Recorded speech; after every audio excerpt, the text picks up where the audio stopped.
Welcome to the shadows. This is Mrs. Sinister, where terrifying tales lull you to sleep.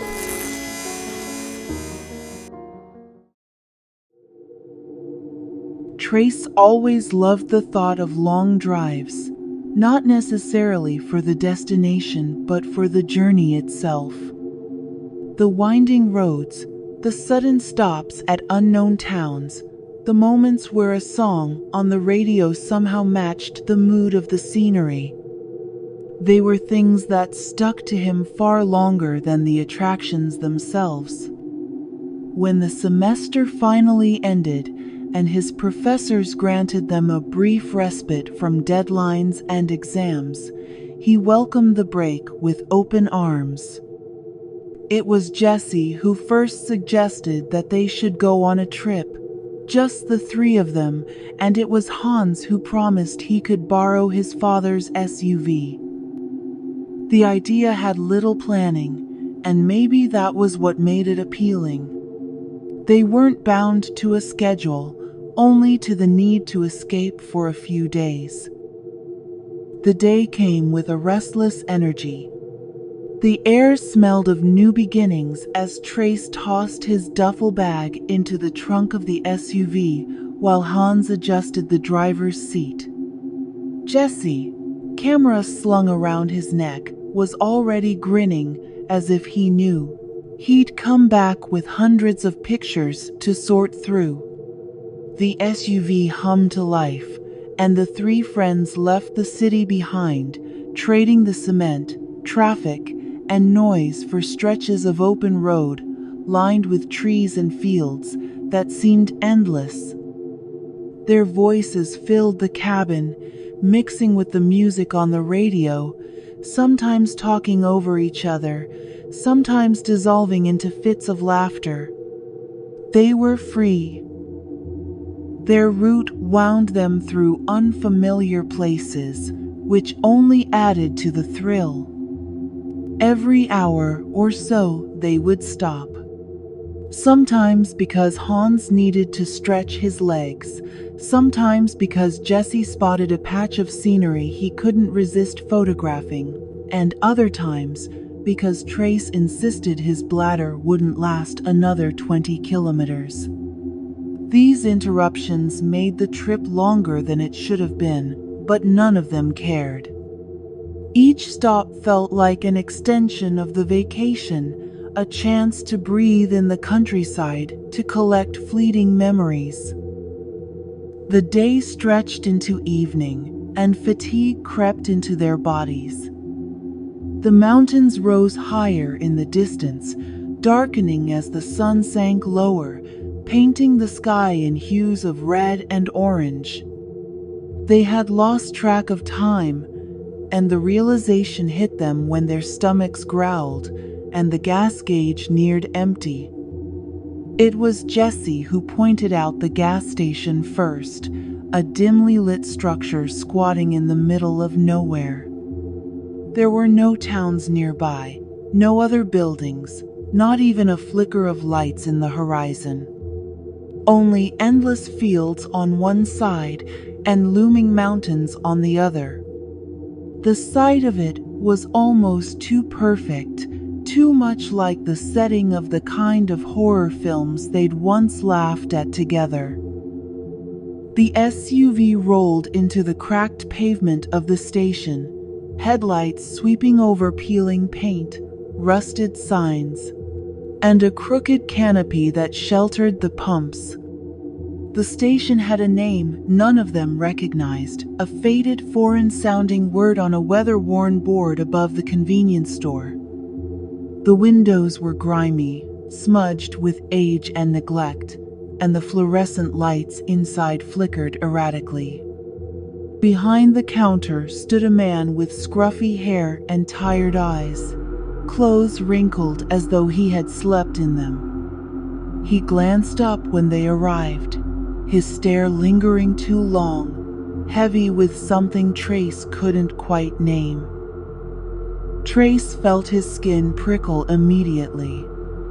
Something about the place, about the man, about the silence around them unsettled him. He muttered that he'd rather pee on the side of the road than venture inside that building. He stepped away from the SUV, finding a shadowed spot at the edge of the lot, while Hans busied himself with the pump.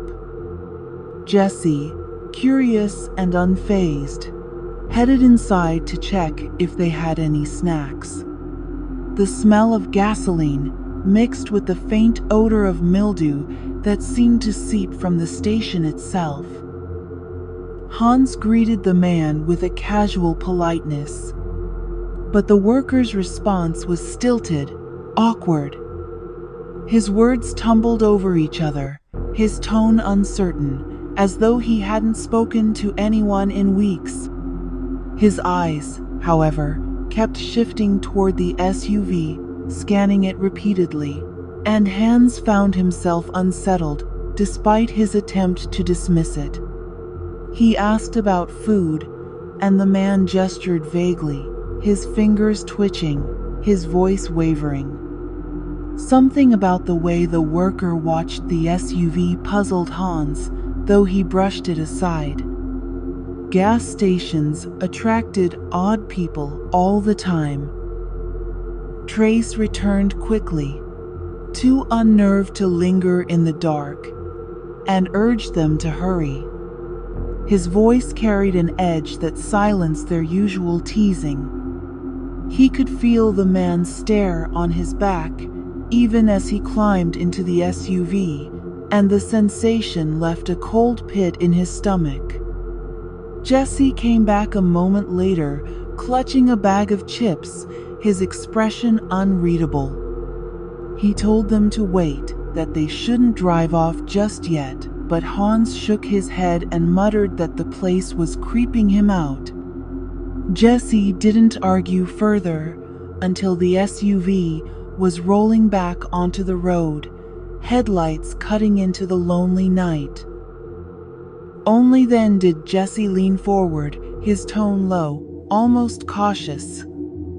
He explained that he had spoken privately with the gas station worker, who had said something strange. Something Jesse had almost dismissed as the ramblings of a hermit, until he saw the man's serious expression. The worker claimed he had seen 4 people inside the SUV, though Jesse knew only the 3 of them were there. The 4th figure, according to him, had not left the vehicle, and he described it in a voice so grave Jesse could not forget it. A figure with no eyes, sitting silently among their belongings, something not human at all. The man had warned him that it was a bad omen, that accidents often followed those who ignored such signs, and advised them to turn back, take the longer route, avoid the path ahead. Trace's heart hammered as Jesse repeated the warning.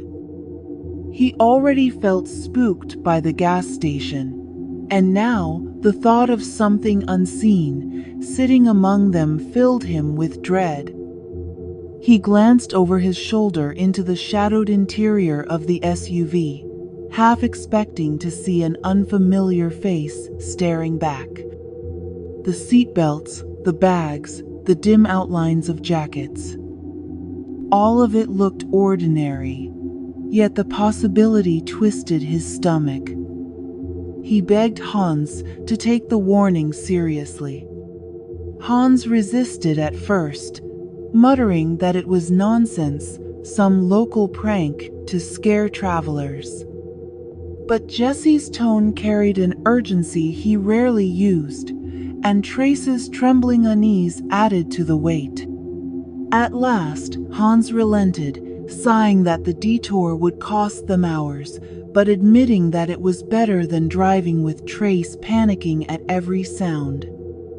They turned around at the next junction, heading for the longer route, the SUV humming steadily through the night.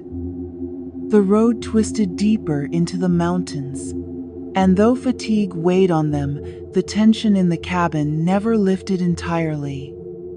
Trace kept sneaking glances into the back, convinced he would see something shift among the shadows. Jesse stared out the window, his thoughts replaying the worker's words over and over. Hans tried to focus on the road, his knuckles pale on the steering wheel. The night stretched on, the moon hanging silently above them, and nothing happened. Hours later, the SUV rolled into the parking lot of their hotel. The relief was almost palpable.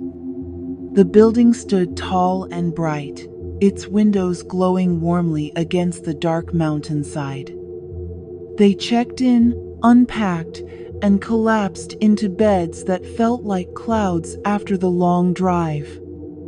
No phantom figure appeared, no accident marred their path. The next morning, they awoke to sunlight streaming through the curtains and laughter echoing from the streets below. Their days unfolded like the vacation they had hoped for. Sightseeing, swimming, wandering through markets, taking too many photographs. For a while, the gas station became a fading memory, a strange footnote to an otherwise enjoyable trip. When they finally returned to campus, life resumed its rhythm. Assignments, classes, and late-night study sessions replaced the mountains and open roads. Hans brushed off the memory as nothing more than a weird encounter, perhaps even a prank by a lonely gas station worker with too much imagination. Jesse didn't push the matter, though he often found himself staring at the photos from the trip, wondering if any contained something they had missed.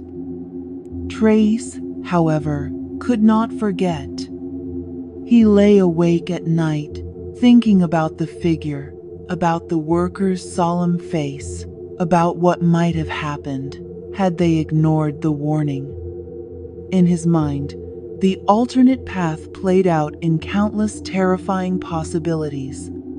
Twisted metal on the roadside, headlights vanishing into the ravine, or worse, waking in the dark to find something faceless sitting beside him, breathing in unison, waiting for the moment to be noticed.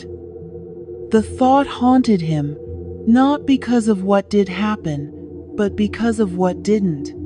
He realized that horror wasn't always about the monsters you saw, or the screams that echoed in the night. Sometimes it was about the quiet decisions, the roads not taken, the unseen presence that could have changed everything.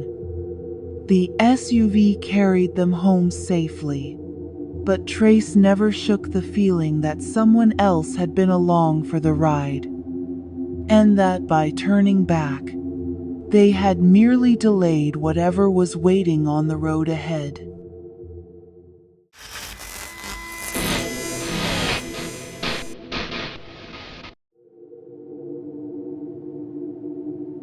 Wes always dreaded the drive, not because of the distance, but because of what it reminded him of.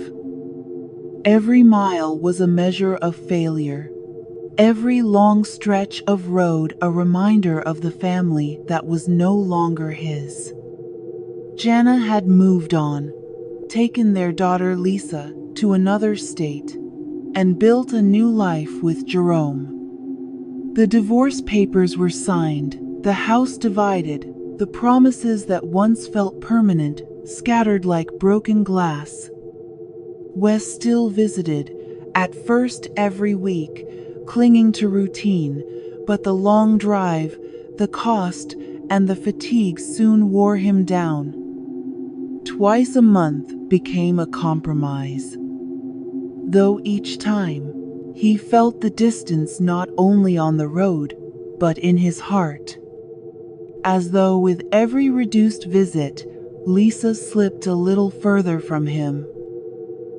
On that particular morning, Wes left before dawn. He had hardly slept, tossing in bed with a tight chest and restless thoughts.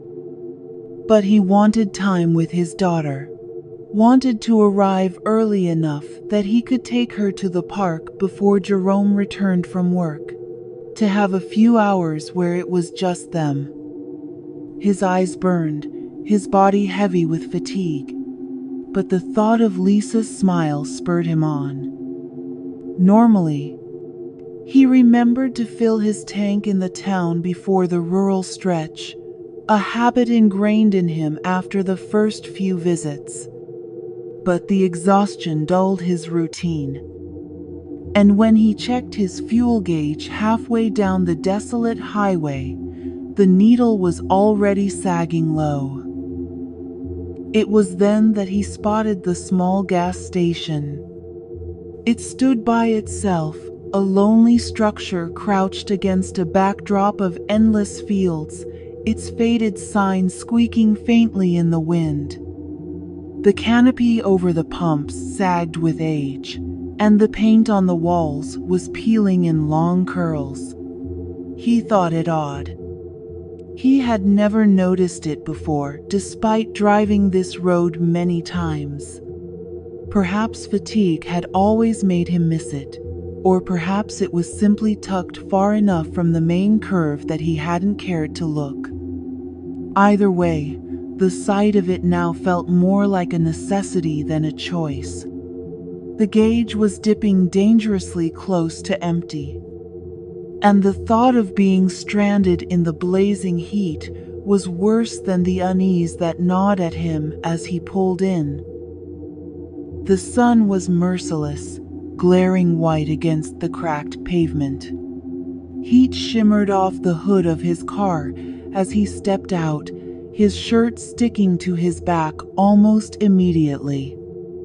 The small office of the station stood a little ways back, its windows dusty and dark, though he could see movement inside. An attendant, thin and expressionless, emerged as Wes pulled to a stop beside one of the pumps.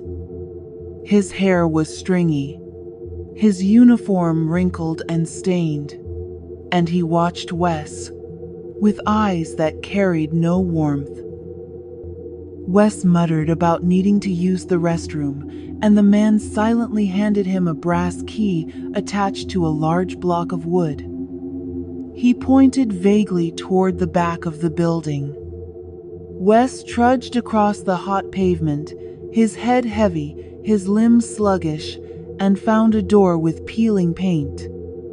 The key fit, but when he pushed the door open, he realized immediately it was not the restroom. The air inside was suffocating, heavy with the smell of iron and decay.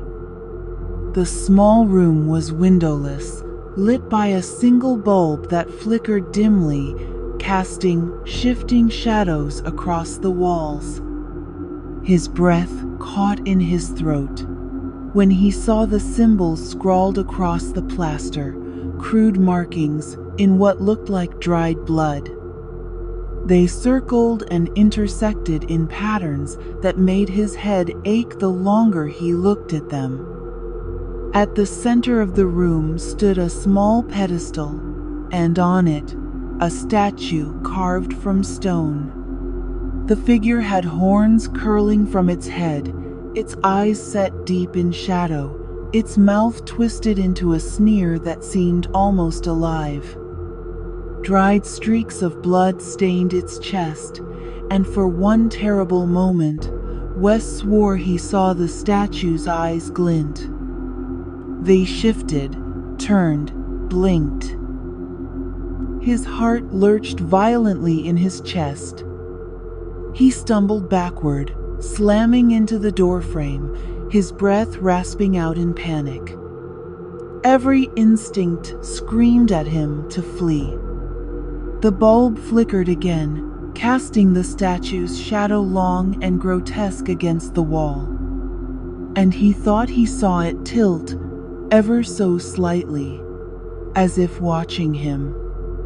Without daring another glance, Wes bolted from the room, the door banging shut behind him.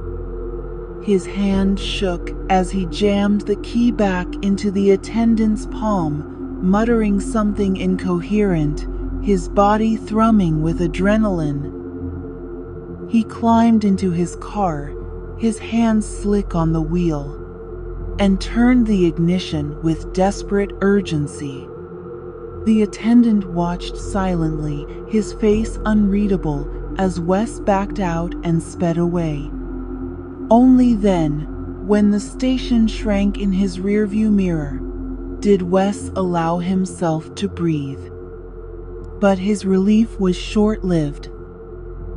The sun, which had burned so fiercely overhead when he arrived, was suddenly sinking toward the horizon.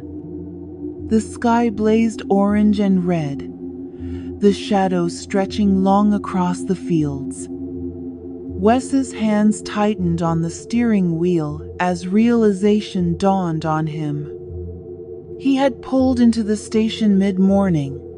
The day, still new and bright, yet now it was evening. Hours had vanished. He glanced at the clock on his dashboard. It confirmed the impossible. He had spent no more than a few minutes there, yet the day had slipped away, stolen by something he could not comprehend. His fuel gauge dipped lower, warning light blinking angrily.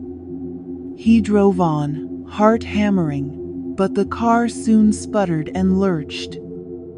He coasted to a stop on the side of the lonely highway, the vast fields stretching silent around him, the sky deepening into dusk.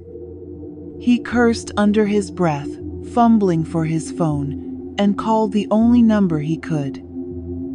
Jerome answered, and though Wes hated relying on him, hated the reminder that Jerome now stood where he once had, he was relieved beyond measure when Jerome agreed to come. The wait felt endless, the air cooling with the encroaching night, the silence pressing heavier with each passing minute. He thought of the room, the statue, the symbols, the blinking eyes. He thought of the missing hours, the way the world had shifted the moment he left. Headlights finally cut through the dark, and Jerome's car pulled up behind his. Jerome stepped out, his tall frame backlit, his expression wary but kind. He carried a gas can and worked in silence, filling Wes's empty tank. When the engine hummed back to life, Jerome leaned against the car and said he never took this road himself. Not if he could help it. There were stories about that stretch of highway, about things people saw near the gas station. Bad things. People went missing. Time slipped. Accidents happened without explanation. He didn't press Wes for details, but his warning was enough to make Wes shiver. Wes drove the rest of the way in silence, his daughter's home a beacon against the night. When Lisa greeted him at the door, her small arms wrapping tight around his waist, he felt the terror of the day ease, if only for a while. Jerome suggested he stay the night, and Wes agreed, too shaken to face the road again. The next morning, with a full tank provided by Jerome, Wes left early. The sun rose behind him, the highway stretching endlessly ahead. To this day, Wes cannot explain the missing hours. He cannot explain the room, the statue, or the way its eyes seemed to move. He tells himself fatigue played tricks on him, that his mind blurred the lines between dream and reality.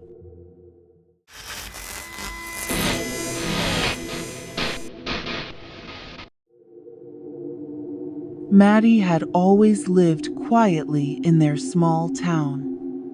The kind of place where people left their doors unlocked at night and waved to one another from across the street. Life was slow, predictable, and somehow comforting. Her uncle owned the small gas station at the edge of town, the only one for 40 minutes until the next service stop, and Maddie had been helping out there ever since she finished high school. It was not the kind of job she dreamed of, but it was steady, close to home, and a way of showing gratitude to the uncle who had helped raise her. Most days were uneventful. Locals filled up their trucks or cars, bought snacks and sodas, shared gossip, and went on their way. The occasional group of campers would swing by on their way to the mountains, loading up on gas and ice. Sometimes, Maddie found herself staring out at the horizon for hours, daydreaming, the monotonous sound of fuel pumps ticking serving as the background of her thoughts. She never really thought danger could find her there. The afternoon happened like any other. The sky was clear and hot, cicadas buzzing, heat shimmering over the asphalt. A couple of regulars came by.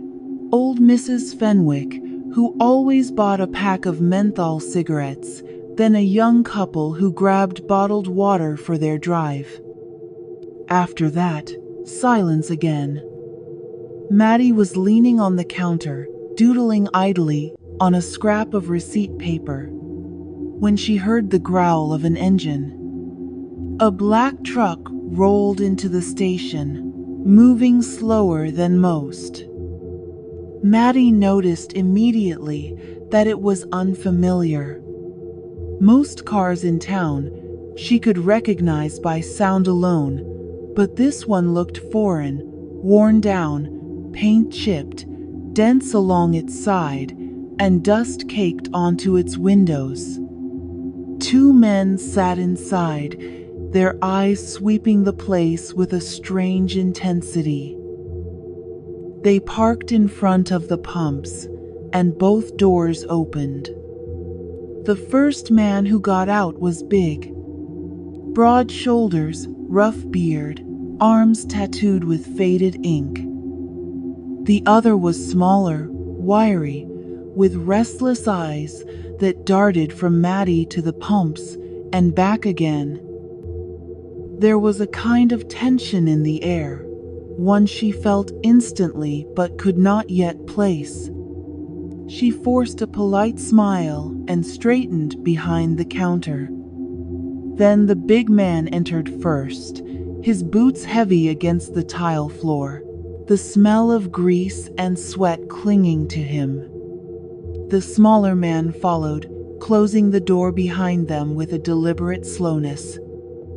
When the big man pulled out the revolver, everything inside Maddie went cold. Her mouth went dry as the barrel of the gun leveled at her chest. He barked at her to open the register. For a moment, she froze. Her thoughts were a blur of fear and disbelief. This was her uncle's gas station, her safe little world. Things like this weren't supposed to happen here. But the way the man's finger twitched near the trigger left no room for hesitation.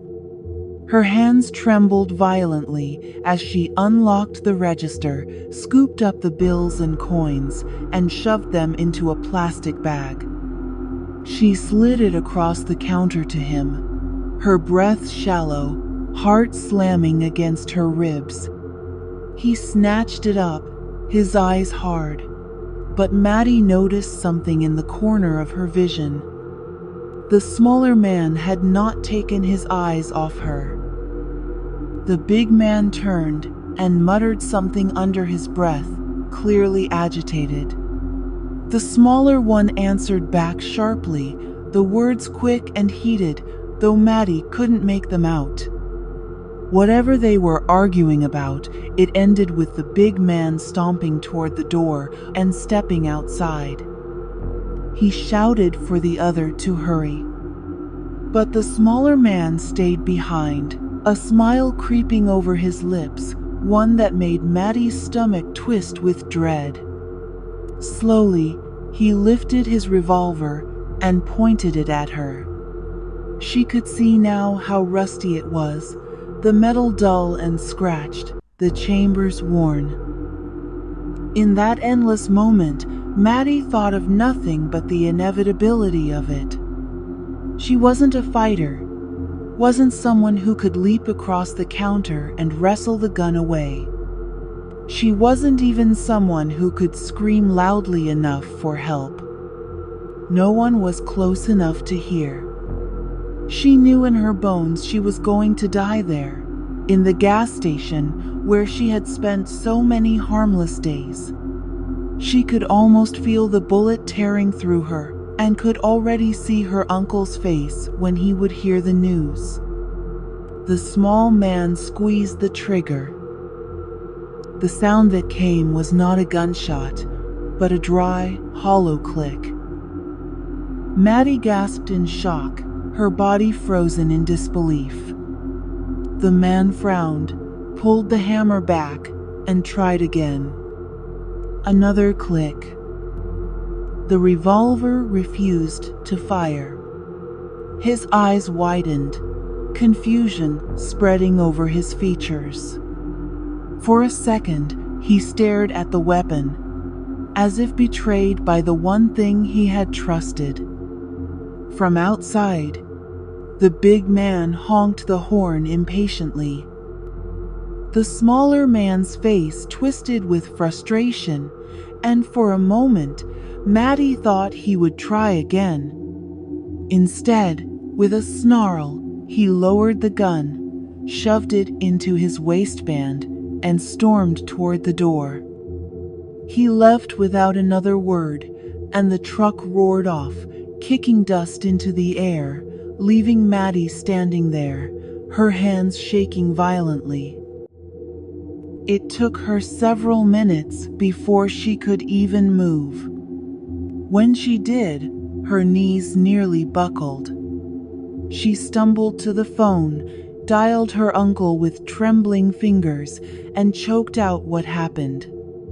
By the time the police arrived, she had barely regained enough composure to describe the truck and the men.